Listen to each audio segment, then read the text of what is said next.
Hey you guys, it's Joanna Peters. Just wanted to jump on today to talk about what us humans do when we really don't want something in life to happen. First of all, we have fear around it, and then we have this resisting and control thing we attempt to do, right? So, I'm just going to move the camera.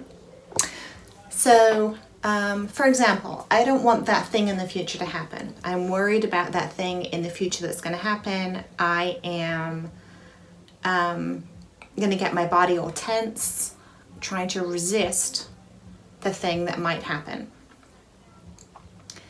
I might be looping in my brain about different versions of how it might happen horribly. That's called catastrophizing, and that's making everything feel worse. But what I'm talking about is the feeling in our body about the resisting the thing that's going to happen because we're afraid of it, and us trying to think perhaps that if we resist, we have some control over that thing not happening.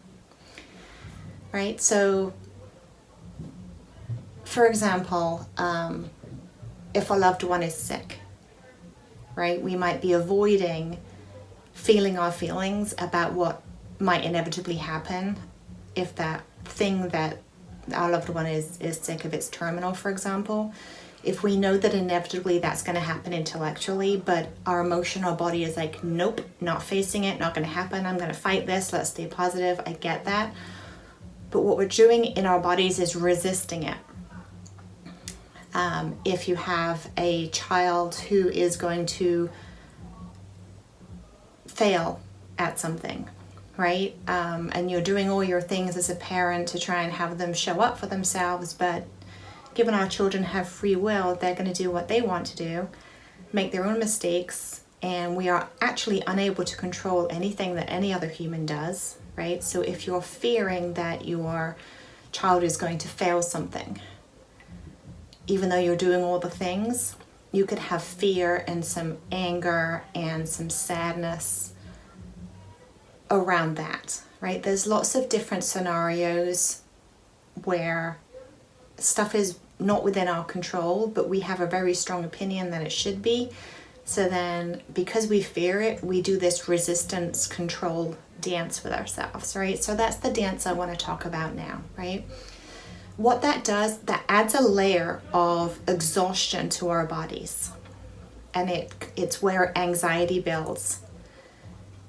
So the step I wanted to talk about today is where you just get curious about what's underneath that resistance, right? It might be obvious, it might not be obvious. So, for example, how do you feel? The question to ask yourself, maybe to journal about, or just to talk it through, is how do you really feel about the thing, right? But not just, oh, I feel sad, obviously someone's going to pass away, or obviously I feel disappointed or sad, if the child is going to fail, in the two examples I used. Dig a bit deeper than that, because there's going to be some kind of way you feel about yourself as a result of those things, as a result of the thing you're trying to avoid happening. For example, underneath the angry and sad, you might be feeling like a total failure because you tried real hard to get all the right medical care for that person and they're still going to pass away. Or you might have done all the things for your child and it wasn't enough, right? So if you dig a bit deeper, you might be resisting this whole thing because you can't face feeling like a failure, right? And if the only reason why I say dig a bit deeper is because that's where the real work is. And that's probably going to be tied to a wound of some kind of, if you found it particularly hard to get a parent's approval or to get their positive praise, you might have decided that you need to do all the things right and make no mistakes in order to be successful in life. So you might have a fear of failing. That will be a wound that is an inner child wound that you can work on, right? So as part of my intuitive work one-on-one, I can tell what people's inner child wounds are. Like they start talking and I'll be like, boom, bing, there we go, that's important. That fear thing is around something deeper, let's dig, and we can kind of go there really quickly. But you can do this type of work by yourself too. You just need to give yourself enough space and feelings, enough space to feel your feelings, and then to keep asking your questions. All right, so I feel that. What does it say about me that this thing might happen? Well, I'll feel this. Okay, well, if I feel this, what does it say about me that this, that I feel this way? And you can just journal it all out, and you'll get there. The reason why you got to get it out is because if you don't, you just got this big old chunk of angry, fearful, I might be failing. If I fail, I might not be good enough, or I might not be worthy. Big ball of entangled emotions in your body that you're trying to walk around with, in addition to the hard thing you're already dealing with, right? That serves no purpose, right? So this is just an energy clearing exercise. So you'll sit with yourself, you'll write it all out. As you're writing it out, don't filter yourself. If you're journaling, just get it all out. And then when you reread it, you'll probably cry. Maybe if you're angry, you've got some energy to move, in which case you'll, jump up and down, dance to angry music, punch a pillow, whatever you need to do to get your anger out, whatever works for you. As I said, if you're sad, you'll cry.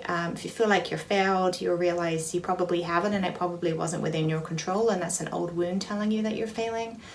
But you're going to work through that big bubble of energy that is resistance and control to the thing that's happening. And then ultimately, once you've shifted that, once you've had the cry and shifted the emotion, you're then going to move back to the truth. Truth is, I'll do what I can, and the rest I need to trust, right? So have I done what I can? Yes, I've made the phone calls to the doctors. I've asked I've asked all the research I can do. I've shown up as my best self with my best efforts.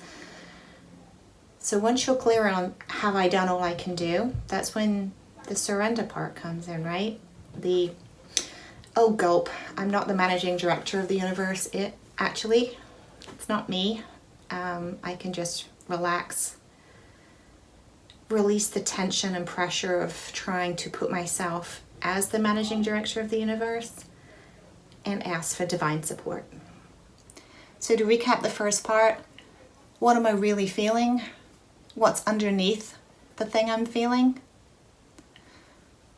Figure out a way to process the energy behind the feeling, and then let go. Trust and ask for support. After you've done everything you can, that's all that's left. You are loved and divinely supported. Connect with that and create the space to sit in the peace of that. I hope this was helpful. I'll speak to you soon.